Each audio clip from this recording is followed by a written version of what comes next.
Boa tarde para você que está assistindo essa aula ao vivo, agora aqui pelo EducaPE, seja pelo canal do YouTube, seja pelos nossos canais de televisão. E bom dia ou boa noite se você vai assistir essa aula gravada, tá? Eu sou o Aquiles Cavalcante, eu sou o professor de Química de vocês. Estou aqui mais uma vez para a gente continuar aprendendo Química aí, junto com o trabalho aí do professor Francisco Coutinho, do professor Bruno Lardião, somando forças aí com o seu principal, né, que é o seu professor, aí na sua escola, para que a gente possa aí formar, fazer, construir uma educação de qualidade, tá certo? Então, antes da gente começar essa aula, eu queria te chamar lá no Instagram, Aquiles_Cavalcante. Então, dá uma procurada lá, tanto você aluno como você professor, quiser ter acesso a esse material, quiser trocar alguma ideia, compartilhar alguma experiência do ponto de vista químico, estamos aí abertos para a gente somar, tá certo? Nosso objetivo aqui é sempre se ajudar em prol de uma educação de qualidade. Dado esse recado, vamos lá para os nossos exercícios. Na aula de hoje, nós vamos fazer exercícios sobre a solubilidade das substâncias químicas nas diversas soluções, tá certo? Claro que a gente fala solubilidade das soluções, né, e dos solventes de maneira geral, mas via de regra o que nós observamos no Enem, no sistema seriado de avaliação, que são os principais vestibulares para você, estudante pernambucano, a gente está, via de regra, se referindo à água como solvente, tá? Mas as ideias que nós vamos trazer aqui, elas de certa forma valem, a maior parte delas valem para qualquer outro tipo de solvente. Seja um solvente polar, como é o caso do etanol, seja um solvente apolar, como é o caso, por exemplo, do hexano. Tranquilo? Então, vamos seguir aí. O que diz a nossa primeira questão? Diz assim, ó, a forma cristalina de um fármaco é fundamental para o seu uso como medicamento. Assim, a indústria farmacêutica, após a síntese de determinado fármaco, deve verificar se ele se apresenta como uma única forma cristalina ou se é uma mistura polimórfica. Uma das formas de purificar um fármaco nessas condições é utilizar um processo de recristalização, dissolução do material sintetizado, seguida da cristalização da substância desejada. Pausa aí. Antes da gente seguir com essa questão, vamos refletir um pouco sobre isso. Existem alguns sólidos que a forma como as suas moléculas se aglomeram são diferentes. Então, eu vou dar só um exemplo aí. O caso do enxofre, o caso do carbono e uma infinidade de outros materiais, que quando se aglomeram de um jeito ou de outro, formam substâncias com características diferentes. No caso dos fármacos, isso é ainda mais grave, isso é ainda mais importante, digamos assim, porque muitos medicamentos atuam como se fosse um encaixe perfeito entre uma chave e uma fechadura, de maneira que se a aglomeração dessas moléculas, a forma como elas estão encaixadas, não for adequada, ela não consegue ativar determinadas estruturas das nossas células, das nossas enzimas e de substâncias presentes no nosso corpo. Acaba, então, não dando o resultado que a gente deseja. Por isso que não basta só produzir a substância química, é preciso tê-la na forma cristalina, né? Ou seja, o encaixe dessas moléculas na fase sólida, do jeito ideal para tratar aquilo que a gente necessita, tá? Quando a questão fala aí, produzido essas substâncias, a gente pode recuperar elas ou simplesmente separar das outras estruturas de aglomeração, a gente faz um processo de recristalização. Então, dissolve ele num líquido, no caso dos fármacos, a maioria das vezes são líquidos apolares, e faz um processo de modificação de temperatura que favorece ou desfavorece, depende do que me interessa, para que eu possa, então, separar essas estruturas polimórficas, né? Essas várias aglomerações que o medicamento pode apresentar. Dito isto, a gente vai para a questão propriamente dita. Aquiles, se eu não soubesse isto, eu conseguiria resolver a questão do mesmo jeito? Claro que sim. Né? Então, se para resolver a questão não precisa disso, para que a gente parou para falar sobre isso? Lembra, no vestibular não vão cair exatamente as mesmas questões pedindo que você faça exatamente a mesma coisa. Então, o nosso objetivo aqui é revisar a ideia da questão, porque questões semelhantes certamente aparecerão para você nos próximos vestibulares. Então, lembra que o nosso objetivo é esse, é revisar o máximo de conhecimento ou de informação possível acerca de um assunto que possa vir aparecer na tua prova. Tranquilo? Então, dito isto, olha o que ele fala. Na tabela da solubilidade em água de uma forma de insulina. Você lembra? Insulina é uma substância que remover a glicose sanguínea e levá-lo para dentro do interior da célula.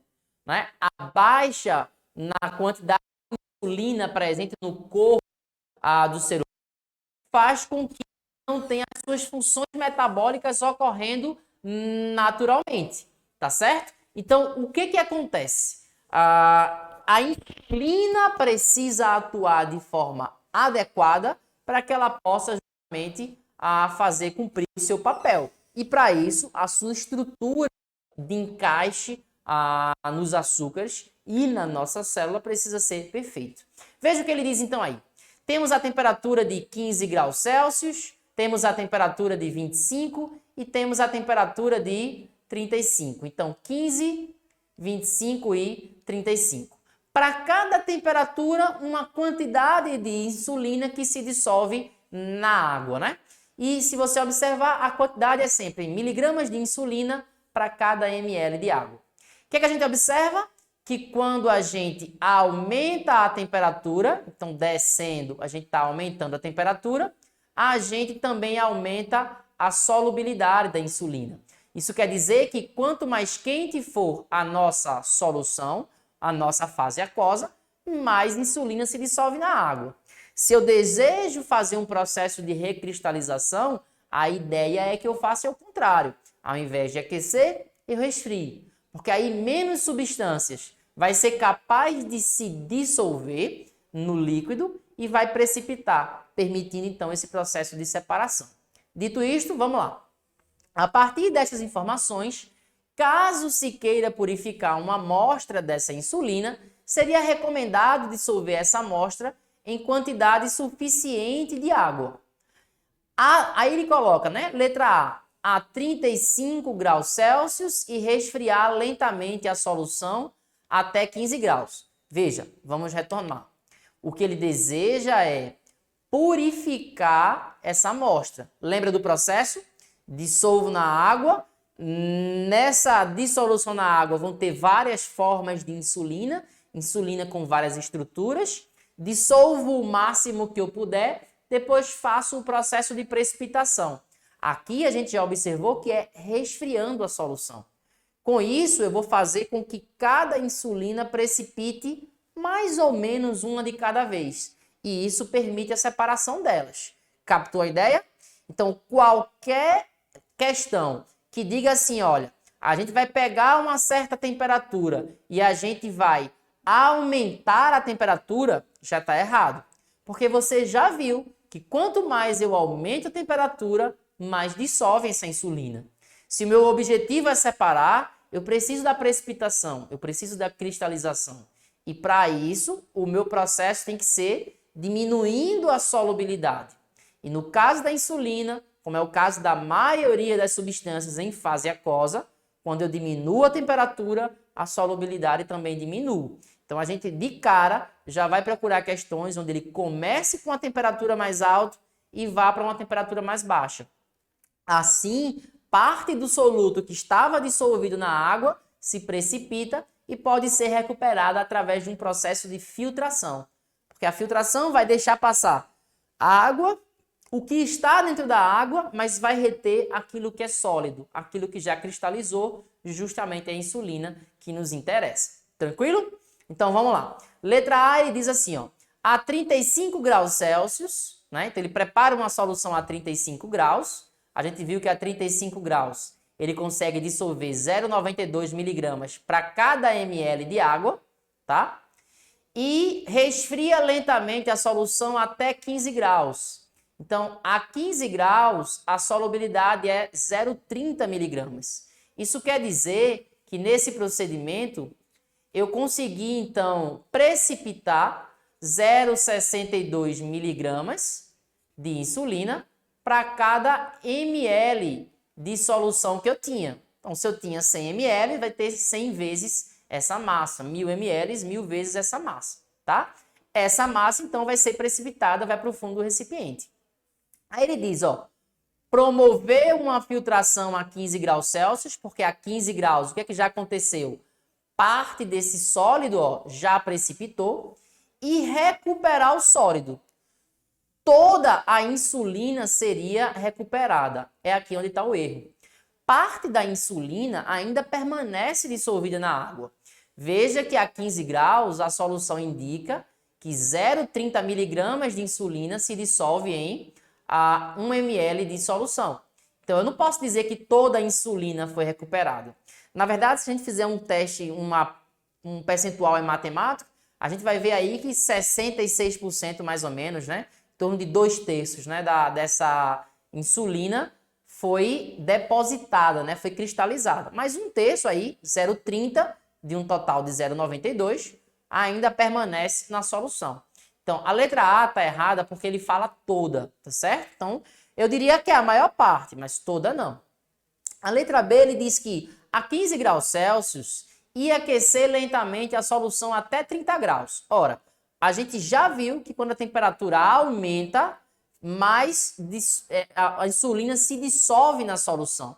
Então, um processo de filtração não vai conseguir recuperar nada, porque toda a insulina está dissolvida, tá certo? Então, ele até fala aqui, ó, faz a filtração e uma parte permanece em solução, mas a verdade é que, ao aquecer, eu não favoreço a precipitação, a cristalização, a solidificação da insulina.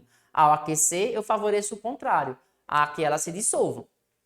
Na letra C, ele já fala aqui, a 35 graus Celsius e resfriar lentamente a solução até 15 graus. Até aí tá tudo certo, lembra?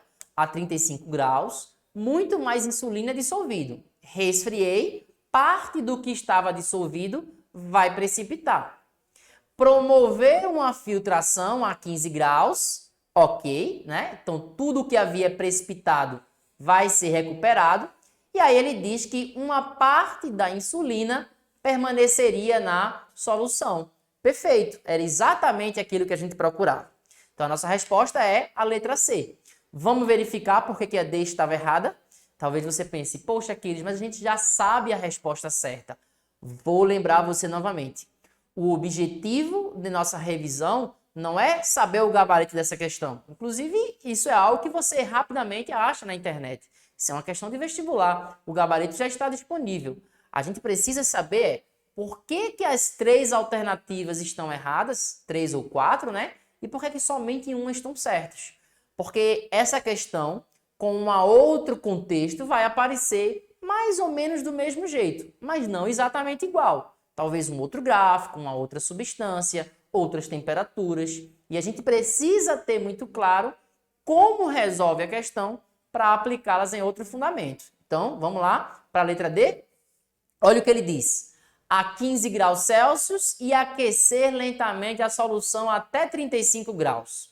Já vimos, quando aquecemos, aumenta a solubilidade. Então, nada de aquecer. Isso não vai favorecer o processo de precipitar e filtrar, remover esse sólido. Então, a letra D está incorreta. Beleza? Vamos para a próxima questão? Questão número 2, diz assim: foram preparadas misturas separadamente contendo 250 ml de água e 100 gramas de sal. Veja que ele não está dizendo que é sal comum, sal de cozinha. Simplesmente falou sal. Lembra? Sal é o produto da reação entre um ácido e uma base. Então, por exemplo, o gesso, sulfato de cálcio, é um sal. Cloreto de sódio, sal de cozinha, é um sal. O bicarbonato de sódio, que a gente usa, por exemplo, para quando está com azia, é um sal. Existe aí uma infinidade de outros sais que a gente poderia citar. Então, sal é um produto da neutralização entre um ácido e uma base. Isso é uma reação, ou melhor, uma descrição bem genérica daquilo que é sal, tá certo?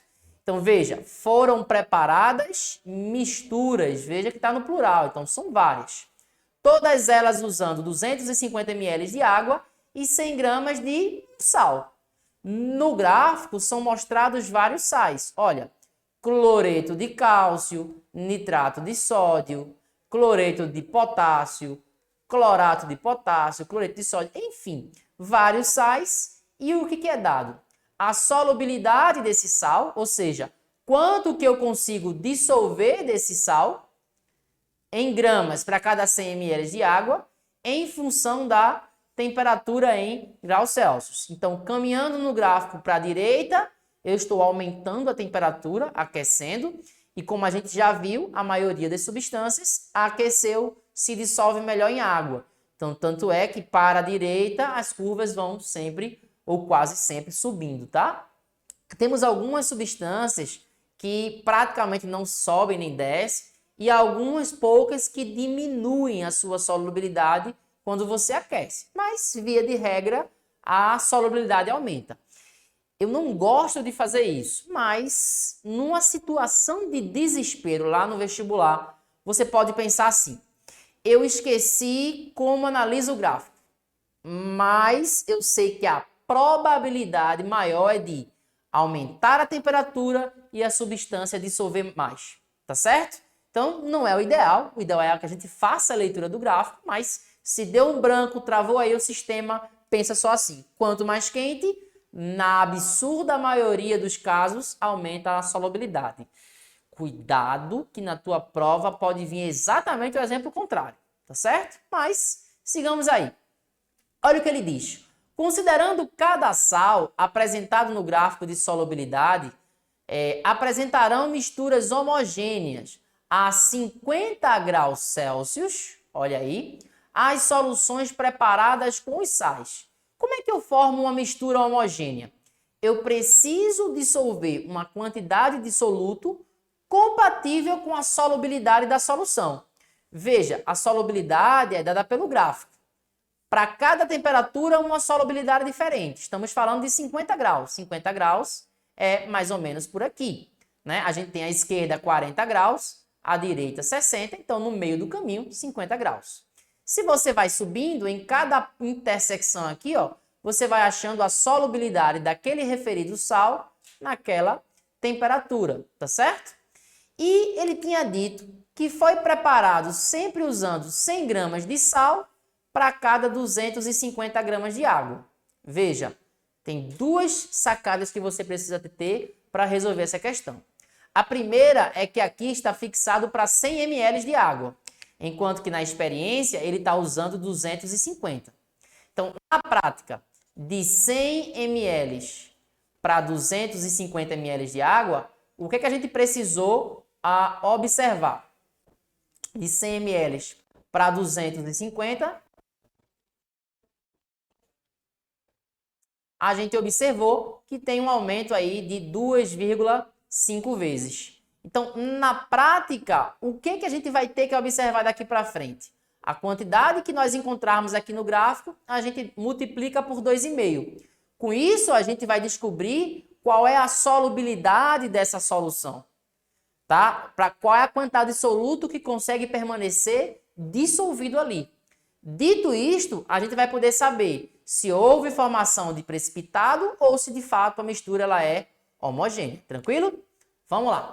Ele quer saber aí, ó, quais das soluções são homogêneas. Cloreto de cálcio, nitrito de sódio, ele vai dando aí as opções para a gente.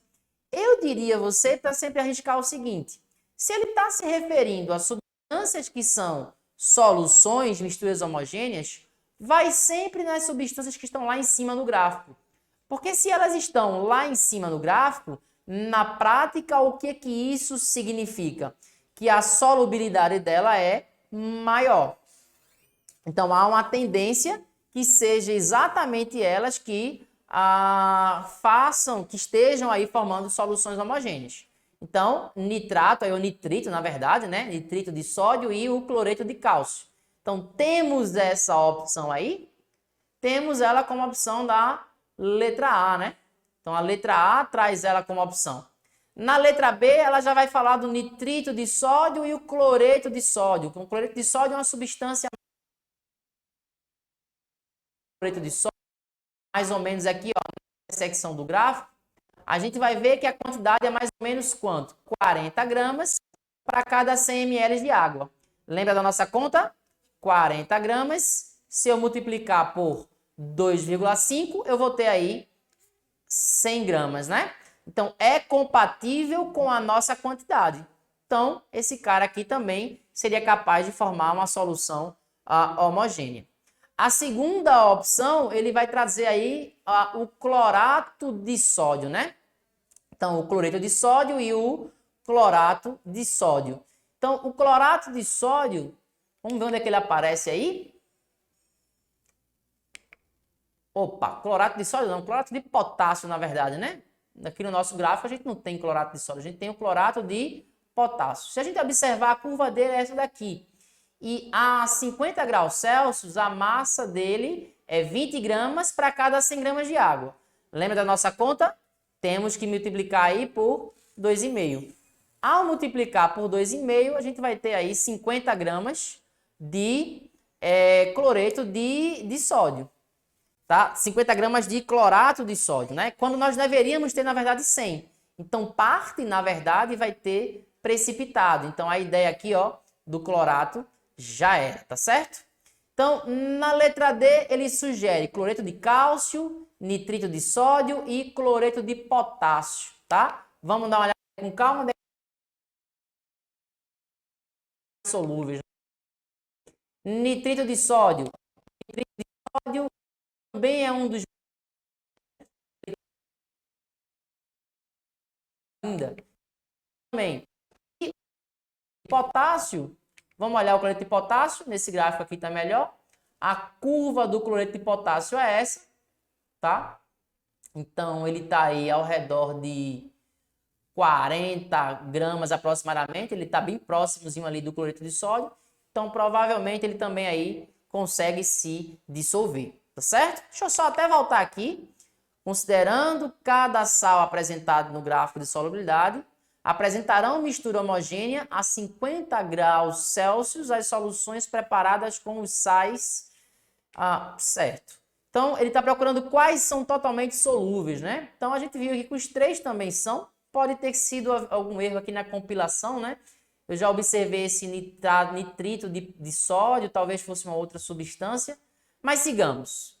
Na letra E, ele coloca o cloreto de potássio, que a 50 graus Celsius a gente já viu que tá ok.